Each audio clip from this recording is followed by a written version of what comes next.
Not all women are the same. Contrary to popular belief, not all women are the same. If you're someone who's been in the manosphere for a while or has been subjected to red pill talking points in the red pill community, you probably have this assumption that all women are the same, and nothing can be further from the truth, just like not all men are the same. In fact, women are at different levels of development, just like men. There are women who are at different levels of development, and depending on what level of development she is in, will inform you, one, on how to engage her, and two, which women to avoid. I have this concept that is very popular with my clients called the 4 stages of women. The 4 stages of development, really, to be honest with you, because it applies both to men and women. And with it, I've been able to help my clients know which women to avoid, which women actually make for quality relationship partners, and which women have potential and how to engage them to see if they're actually going to rise to the occasion. So let's get right into it, because once you can apply this, once you can really understand this concept, your dealings with women will never be the same. Okay, so like I said, there are 4 stages. The first stage is the most problematic stage, okay? Stage 1 women absolutely must be avoided. Why? Stage 1 women do not have a grounded sense of self. They don't know who they are. They do not have a solidified identity, right? And because they don't have a solidified identity, they learn who they are and get some general awareness of who they are based upon how they are engaged by other people, okay? So stage 1 women are completely dependent upon what we call external supply. There's 2 types of supply. Supply is just your way of feeling okay internally. You can make yourself feel good. You can give yourself a sense of okayness, right? Most people need external supply. They can only feel good about themselves when they have external supply. So that means if they're getting attention, right? That's them posting ass pics on Instagram and stuff like that. That's them going out in like very skimpish clothing, right? The attention or validation that they get from that gives them that external supply. It makes them feel good about themselves. People who need external supply also will hop from relationship to relationship. A lot of these women do not know who they are outside of a relationship. Thus, they continue to hop from relationships to relationships. If you date one, you will notice that they move on very quickly because they need that void to be filled immediately, because that external supply is needed. They cannot generate that supply internally, so they have to get it from outside of themselves, right? So why is this very problematic? Because another thing that stage 1 women do, because they don't have a really strong sense of self, they project onto you. Meaning, when you're dating a stage 1 woman, they don't really see you. You're not a separate entity with your own internal world, your own desires, your own fears, your own goals. You're not a separate entity. They look at you as simply a source of getting external supply, right? They are with you because of how you make them feel. You've seen a lot of people say that, right? Like, the woman doesn't really like you. She just likes how you make her feel. Again, partially true. It's true for stage 1 women. They do not see you as your own purpose. You are a tool for them to extract external supply. Therefore, these women are not trustworthy, because to have morality, to have a code of conduct, you have to have a sense of self. They don't have a sense of self, so they will ultimately follow their feelings, okay? They will follow their feelings to the end of the earth. So you must avoid stage 1 women at all costs, okay? Now, stage 2 women are a bit different, right? Stage 2 women are women who used to be stage 1 women, but they have encountered pain, right? So you take a stage 1 woman and she gets hurt. Maybe she gets played. Maybe she gets cheated on. Maybe she keeps going from failed relationship after failed relationship and keeps experiencing the pain during the aftermath. And eventually she gets hurt enough to where she sits back and reflects. For the first time in her life, she reflects, she introspects, and she starts telling herself, I must be doing something wrong because I keep getting hurt, right? Once she experiences that pain and starts reflecting, she becomes more conscious. Understand, stage 1 women are damn near NPCs. They're barely sentient. Stage 1 men as well, right? Because it's the same shit. It's predicated on the lack of a sense of self and a need of external supply, right? Stage 2 women and stage 1 men and stage 2 men get hurt and they reflect, right? So they kind of move up the scale of consciousness when they reflect. But the problem is they still mostly need that external supply. They still mostly need that external supply. So the thing that stage 2 women do is they have their guards up. They have their defenses up, right? They move in a way where their primary objective is just to not get hurt. They don't want to get hurt. They view everyone and everything from the perspective of their wound, through the lens of their wound, right? So if a stage 2 woman got to stage 2 because she got cheated on, she's going to project that onto you. Remember, stage 1 women do pure projection. Their entire way of observing you and receiving you is based upon their projecting. They're projecting their desires onto you, right? So they're not really dating you. They're dating their fantasy or conceptualization of who you are, right? Stage 2 women also project, but they project their wound onto you, meaning they're constantly in threat assessment mode. That threat assessment is constantly running in the background. They're constantly like scanning the environment, seeing like if you will hurt them. You probably dated a woman like this. You probably dated a woman who kept making accusations, kept getting dysregulated or questioning you on things. That was likely a stage 2 woman who was trying to avoid getting hurt. Even if your behavior and the way that you engaged her was like harmless, sometimes she would still connect that to this idea that you may ultimately end up hurting her, right?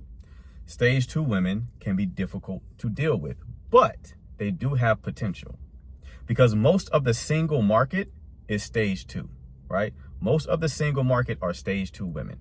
They're not necessarily needed to be avoided like a stage 1 woman, but you do need to proceed with caution because when you deal with a stage 2 woman, you have to know what their capacity is, right? Capacity is basically their ability to stay or return to the connection, because you'll notice with the stage 2 woman, these will be women who, if you get close to them sometimes, maybe you have sex with them, maybe you get close to them in another way, maybe you're vulnerable with them, maybe they perceive that you intend to be with them for real, they have a tendency to run. They have a tendency to create distance. Now, low capacity stage 2 women will run and never come back, or they'll run and never get back to baseline, meaning your experience of them will always be kind of off, right? Leave them alone. Other stage 2 women will run, create distance, but they'll return to baseline. You give them 24 to 72 hours, they'll return to baseline. Some who have the highest capacity won't run at all, but they will kind of be destabilized and maybe they'll speak to it, right?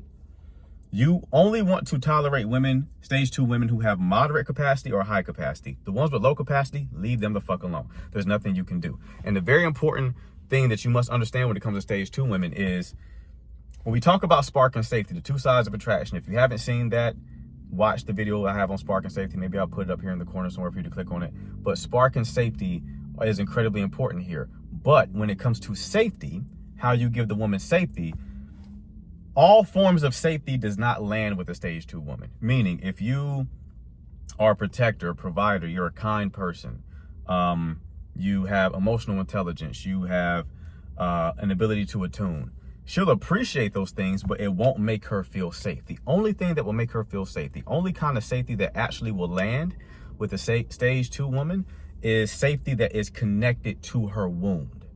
So again, if she's been cheated on, consistency, right? And you doing what you say you're going to do are behaviors that will give her safety. Grand gestures is not going to give her safety. Consistency over time gives her safety. And this is what happens. Over time, you make enough deposits in the safety piggy bank, you give her enough evidence that you give her safety, that eventually that evidence will build up and create cognitive dissonance within her. Eventually she'll get to a place where she can no longer even entertain thoughts of you not being safe because there's so much evidence to suggest otherwise. When you hit that, that's when she'll likely ease into the connection, her nervous system will settle, and then you can naturally build upon that. Because if a stage 2 woman is loved and engaged in that way, over time, she can raise up to stage 3. It's 2 pathways to stage 3, right? Either them being with a high quality man, or a stage 3 or stage 4 man, or them doing self-work independently, right? So stage 3 has 2 subtypes. Subtype A is a woman who now has the ability to generate internal supply, but she still is mostly getting external supply primarily through her accomplishments. These are like your masculine women, right? Like, she has internal supply, but she's really getting her supply from like her achievements, okay? This is a workable woman, but like, she's still primarily getting her supply through her achievements. Then there's a stage 3B woman who may still be accomplished, but she's generating internal supply on her own, right? She's able to make herself feel good internally. When you get a stage 3B woman, you've already struck gold, right? You've already struck gold. Anyone who's at stage 3 is a workable person. That's a workable person. You absolutely can be in a relationship with them. They have good intentions. They'll show up consistently. They'll be present with you. There's very little projection going on. When you get a woman who's at stage 3, the reason why the experience is so different is because when a woman gets to that stage, she no longer needs you because she doesn't need the external supply. And when she doesn't need you, that means that she's actively choosing you. Understand, you cannot need someone and choose them simultaneously. You're either doing one or the other because those 2 things contradict. If you need something, you're not choosing it. If you're starving, you'll eat anything, right? So given that the woman doesn't need you, if you're with her, that means that she's choosing you, right? That means that she likes you. She's high interest. She's not just with you because of how you make her feel, because she doesn't need the feelings that you provide. She's not with you because of what you can provide, because she necessarily doesn't need it, right? Now, these women are rare to come across. They're normally already in relationships. And some guys can't handle women like that because a lot of guys are stage 2 men or stage 1 men. So they want to be needed. So a woman who doesn't need them, they don't like it, right?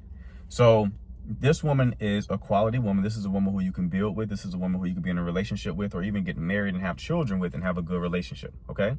But it's not the ceiling, because that brings us to stage 4. Stage 4, you're likely not going to find a single stage 4 woman.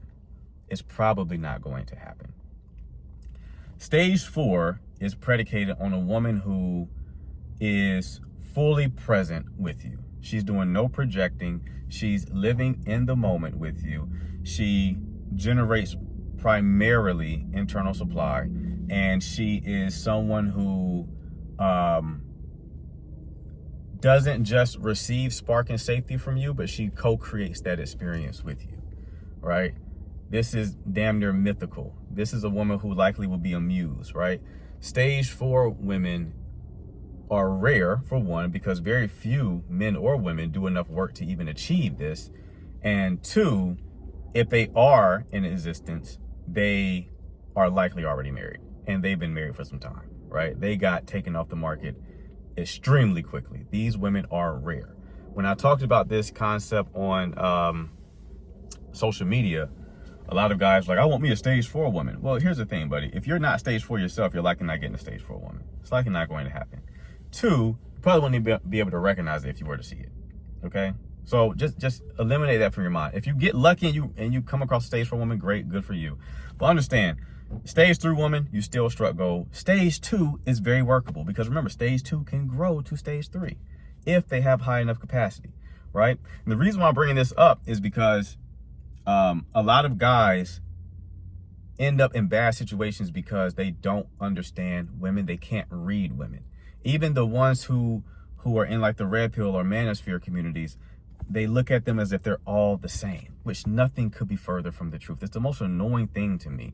If you've dated women for any perceivable amount of time, there are definitely similarities, but they're not all the same, okay?